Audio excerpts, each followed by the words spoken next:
Lemon leaf creation தயாரிப்பில் நீலம் productions பா ரஞ்சித் வழங்கும் அசோக் செல்வன் சாந்தனு நடிக்கும் ப்ளூ ஸ்டார் ஜனவரி 25 முதல் திரையரங்குகளில். கே வினோத்குமார் வழங்கும் எஸ்பி ராஜ்குமார் இயக்கத்தில் தினேஷ் மாஸ்டர் யோகி பாபு நடிப்பில் லோக்கல் சரக்கு ஜனவரி 26 முதல். ஆக்டர் சரவண விக்ரமுடைய கான்பிடன்ஸே உடைச்சிட்டாங்களா? என்னங்க சொல்றீங்க? அவர் எப்பவுமே பிக் பாஸ் வீட்ல இருக்கும் போதும் கூட சரி, வெளியே வந்ததுக்கு அப்புறமா அவருடைய கான்பிடன்ஸை பார்த்து பல பேருமே மிரண்டு போயிருந்தாங்க இல்லையா? அந்த மாதிரி நான் வந்து Bigg Boss season 7 title winner maybe ஆகாம இருந்திருக்கலாம். ஆனா கூகுள்ல என்னோட நேம போட்டா டைட்டில் வின்னர் சரவண விக்ரம் அப்படின்னு எல்லா இடங்கள்லயுமே வருது. அதெல்லாமே பார்க்கும்போது அவ்வளோ சந்தோஷமா இருக்கு. டைட்டிலை தாண்டி நான் ஒன்று வந்து அச்சீவ் பண்ணியிருக்கேன் அப்படின்றத நினைச்சு பார்க்கும்போதே எனக்கு அவ்வளோ சந்தோஷமா இருக்குன்னு சொன்னாரு. ஆனா இப்போ அவரோட சோஷியல் மீடியா பக்கத்துல இந்த ஆக்டிங் அப்படின்ற பேஷனையே நான் குவிட் பண்ண போறேன் அப்படின்ற ஒரு போஸ்ட் ஷேர் பண்ணியிருந்தாரு இல்லையா? அதை பத்தி தான் இந்த வீடியோ மூலமா பார்த்து தெரிஞ்சுக்க போறோம். எதனால Saravana Vikram I quit my passion அப்படின்ற இந்த ஒரு போஸ்ட் ஷேர் பண்ணி எல்லாருக்குமே ஒரு ஷாக் கொடுத்தாரு அப்படின்னு பல பேருமே கேள்வியா எழுப்பிட்டு வந்துட்டு இருக்காங்க. சரவண விக்ரம் பாண்டியன் ஸ்டோர்ஸ்ல பயங்கர ஃபேமஸா இருந்தாரு. அதுக்கப்புறமா Bigg Boss season 7 one of the கண்டஸ்டண்டா இருந்தாரு. அண்ட் மக்களுமே அவருக்கு கொஞ்சம் அங்கங்க ஓட்டெல்லாம் போட்டாங்க. அதுக்கப்புறமா இந்த வீட்டுல எப்ப பார்த்தாலும் டைட்டில் வின்னர் அப்படின்னு சொல்லிட்டே இருக்கிறதுனாலையும் புள்ளி கேங் அப்படின்னு சொல்லப்படுற மாயாவோட கேங்ல அவர் வந்து எப்பவுமே அவங்களுக்கு சப்போர்ட்டிவா பேசிட்டு இருந்ததுனாலேயே அவருக்கு வந்து ஓட் அப்படின்றது கம்மியா போச்சு. அது மட்டும் கிடையாது, ஃப்ரீ ஸ்டார்ஸ்க்கு அப்போ கூட சரவண விக்ரமுடைய பேரண்ட்ஸா இருக்கட்டும் அண்ட் அவங்களுடைய தங்கச்சி எல்லாருமே வந்த போது மாயா கிட்ட மட்டும் பேசாத, அவங்க கிட்ட சாரின்னு மட்டும் நீ சொல்லிடாத, ஏன்னா அவங்க நீ ஜெயிக்கிறத பார்த்து ரொம்ப பொறாமப்படுறாங்க, இவனுக்கெல்லாம் எப்படி அந்த கோல்ட் ஸ்டார் கிடைச்சது அப்படிங்கிற மாதிரி எல்லாம் பேசுறாங்க அப்படின்னு சொல்லியுமே ஈவன் அவர் வந்து ரீஎன்ட்ரி கொடுத்திருந்தாரு இல்லையா பிக் பாஸ் சீசன் 7 இந்த ஃபினாலே வீக்ல. அப்ப வந்ததுக்கு அப்புறமா தன்னோட ஃபேமிலியில இருந்து மாயா கிட்ட சாரி சொல்லாத அப்படின்னு சொல்லியுமே அந்த வீட்டுக்குள்ள வந்ததுக்கு அப்புறம் மாயா கிட்ட நான் உங்ககிட்ட ஒன்னே கேட்கணும், சாரி அப்படின்னும், எனக்கு எல்லாமே புரியுது, நான் அங்கங்க எல்லாத்தையுமே பார்த்தேன், அதுக்கப்புறம் நானாவே ஒரு விஷயத்தை அனலைஸ் பண்ணிட்டேன் அப்படின்னு சொல்லி மாயாவை கட்டி பிடிச்சிருந்தாரு. இதுக்கு சரவண விக்ரமுடைய தங்கச்சியுமே சோசியல் மீடியா பக்கத்துல ஒரு ரியாக்ஷன் கொடுத்திருந்தாங்க. இந்த ஊர் உலகம் மட்டும் இல்ல, உன் ஃபேமிலியில இருந்த அத்தனை பேருமே ஒரு விஷயத்த செய்யாத அப்படின்னு சொன்னா அதையும் தாண்டி நீ செய்யற பாத்தியா, அப்பவே தெரியுது நீ தவறான ரூட்ல தான் டிராவல் பண்ணிட்டு இருக்க அப்படின்னு சொல்லி ரியாக்டுமே பண்ணிருந்தாங்க.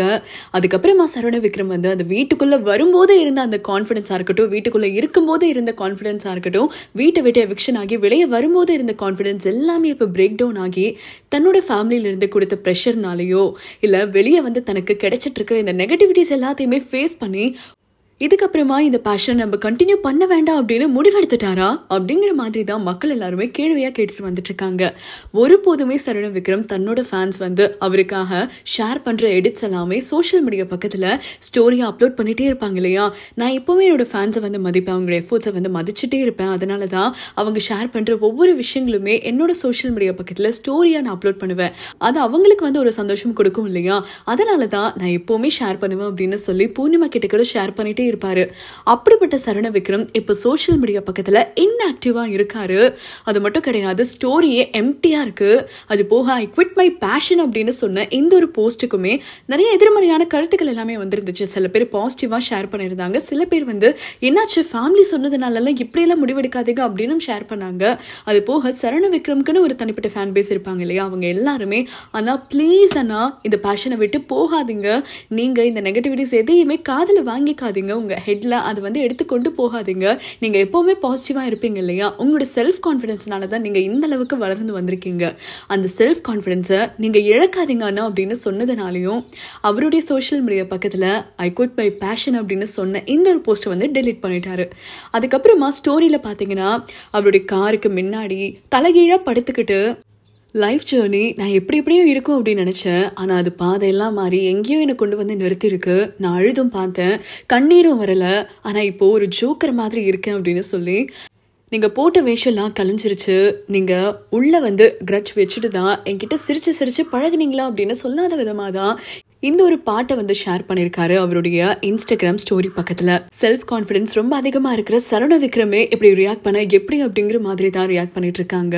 இது எல்லாத்துக்குமே சரவண விக்ரமுடைய சோஷியல் மீடியா பக்கத்துலயோ இல்ல இன்டர்வியூலயோ நிஜமாலே அவர் பேஷனை வந்து குவிட் பண்ணிட்டாரா அப்படின்றத பத்தி ஷேர் பண்ணா மட்டும்தான் தெரியும். இப்போ அவருடைய குறிப்பிட்ட சில ஃப்ரெண்ட்ஸோட மட்டும், அதுவும் பாய் பெஸ்டிஸோட மட்டுமே வெளியே ட்ரிப் ஒன்று போயிருக்காரு. அதை பற்றின சோஷியல் மீடியா பக்கத்துலேயுமே அப்டேட்டுமே கொடுத்துருந்தாரு. இந்த மாதிரி அவரோட செல்ஃப் கான்ஃபிடன்ஸ் உடஞ்சி நிற்கிற சமயத்தில் மீன்வால் பூர்ணிமா பார்த்தீங்கன்னா அந்த செல்ஃப் கான்ஃபிடன்ஸ்னால தான் நான் எந்த அளவுக்கு உயர்ந்து நிற்கிறேன் அப்படின்னு சொல்லி ரீசெண்டாக ஒரு போஸ்டர் ஷேர் பண்ணியிருந்திருக்காங்க. அவங்க ஒரு படத்தில் நடிச்சிட்டு இருக்கும்போது கடைசி ஷார்ட் அப்போ இந்த ஜிப் லைனில் போகிற மாதிரி ஒரு காட்சி தான் அவங்க படம் பிடிக்கணும் அப்படின்னும் தன்னோட கையில் வந்து ஒரு கோப்ரோ இருந்துச்சு அப்படின்னும் அதில் நான் வந்து நடிக்கணும் அப்படின்ற மாதிரி சொல்லியிருந்தாங்க.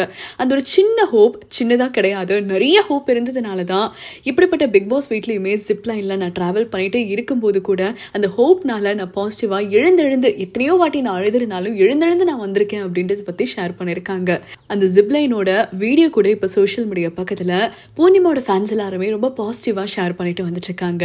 வைரலுமே ஆகிட்டு வந்துட்டு இருக்கு. அந்த வீடியோவில் ஜிப் லைனில் அவங்க ட்ராவல் பண்ணிட்டே இருக்கும்போது அவங்க நடிக்கணுமா, தன்னோட கையில் வந்து கோப்ரோ இருக்கு அப்படின்னும் அதில் வந்து அவங்க நடிச்சுட்டே இருக்கும்போது திடீர்னு பார்த்தீங்கன்னா அந்த ஜிப் லைனில் அப்படியே ஸ்டக் ஆகி நின்னுட்டாங்க அப்படின்னும் அந்த இடத்துல பயங்கரமான ஹெவி ரெயின்ஃபால் இருந்துச்சு.